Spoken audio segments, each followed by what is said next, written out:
Wrestling to me was it was a dream, like like it was for everybody else who got in the business. It was what I wanted to do, and I watched it on TV and thought it was great and wanted to be that guy on TV. And you were that guy on TV. I was that guy on TV right out of the gate, and that was awesome. Immediately.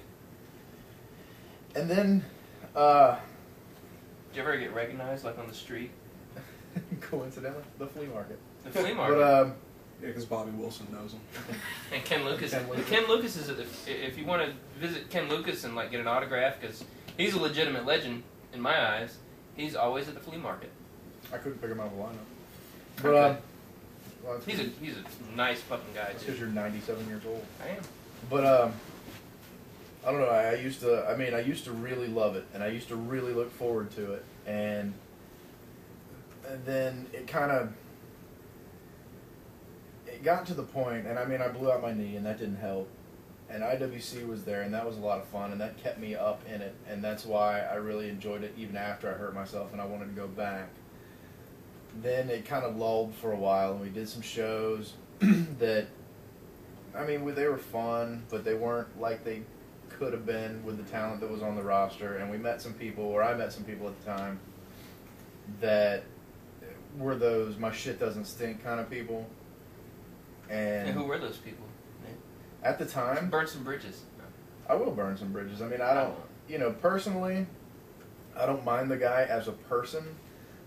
And I've heard that this doesn't happen as much as it used to anymore, but John Saxon was one of those. And honestly, he, to his credit, it was like, 1 minute it was, guess who I know, I got this guy's number in my phone.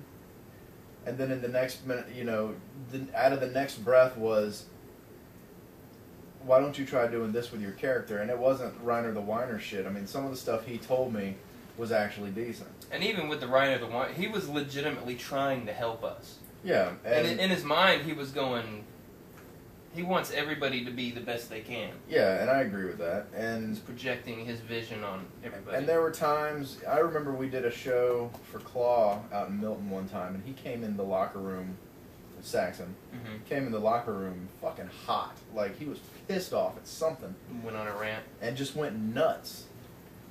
And he, I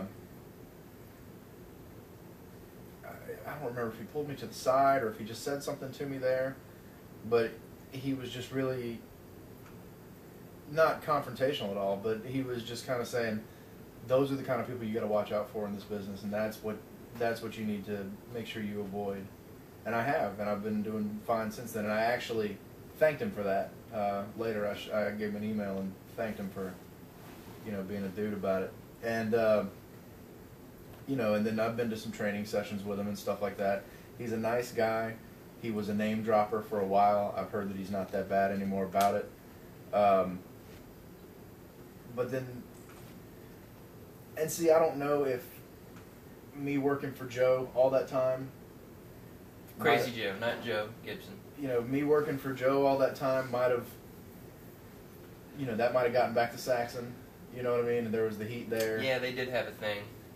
And that might have been an issue. But, he's always been the coolest guy to me. So, I don't know. So we did, and then there was the whole shoot incident. Yeah. That apparently Saxon backed out of, or said that he wasn't going to do it. I don't know. And it was the other guy that did do it. Nobody shot on me. They roughed me up a little bit. Well, they were a little stiff. That's not a shoot. I see what you're saying, though.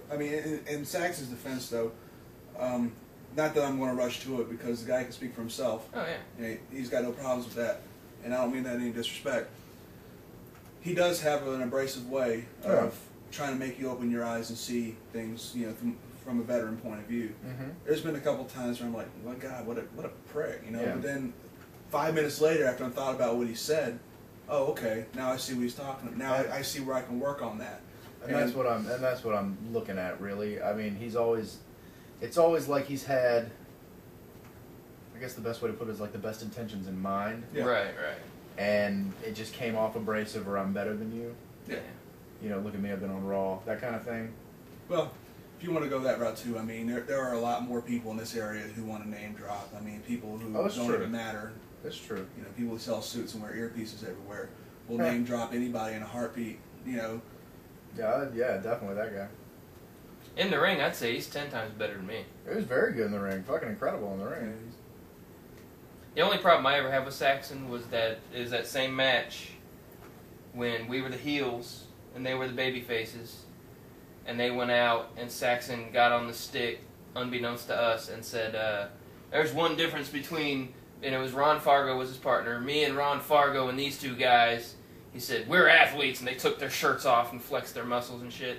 To me, if you're working somebody, especially if you're the babyface working the heels, that's a heel move.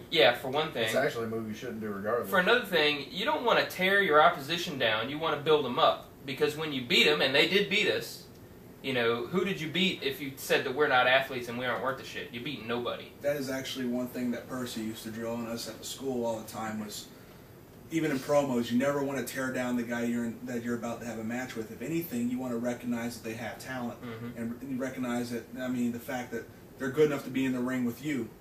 Even if you're a heel and you don't just say, "Oh, this guy sucks," and I'll beat him. He's a piece of crap. Like, I respect what you do, but I'm going to do whatever it takes to beat you, do any means necessary.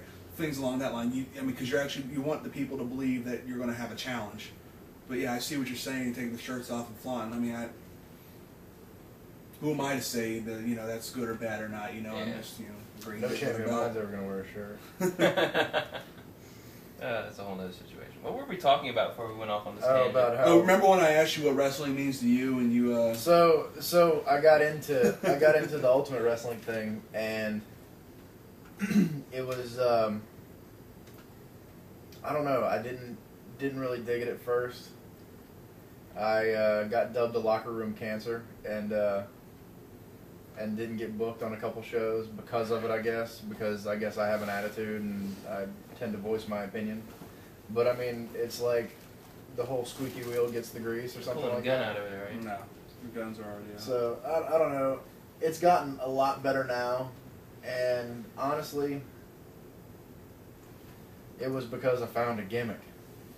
And then they just gotta have the ultimate gimmick. That was the thing, is they're like, a certain we're gonna shit on him so much. A certain person, that guy, walked up to me and said that I'd never be anything as a heel. He said, "You can't be a good heel." I was like, "No shit." You gotta wear tights and you hit the ropes wrong. He says the same jackass that wore his belt out and signed autographs, being in his the top heel of his company. Well, and that's the thing, is he told me that I could never be a heel and that I didn't have a gimmick. And then I was like, "Well, what gimmick should I get?" He's like, "That's for you to come up with." Yeah, I was like, "All right." You call Saxon a prick, but he at least tried to help you out with, finding I'm not calling Saxon a prick. You pretty much did. No, I didn't. I was saying... Maybe that's just my word for, abrasive guy. He came off as He came off abrasive, yeah. But he's a nice guy. All right, tomatoes. That's not apples at all. and whatever. Splitting hairs. Now you're going to have Saxon wanting to fucking fight me. Well, I said he's a good dude. He's already going to want to fight me for doing this thing, so... Oh, yeah. While we're on that subject, guys, this isn't real. So whether you can beat somebody up or not doesn't mean shit. You're a performer. It's how well you work in the ring. And Nick Virtue is one of the most charismatic motherfuckers in that ring right now. And he can do backflips. I can do backflips. I can't do backflips. I can jump up in the air and wiggle before I elbow. He does wiggle.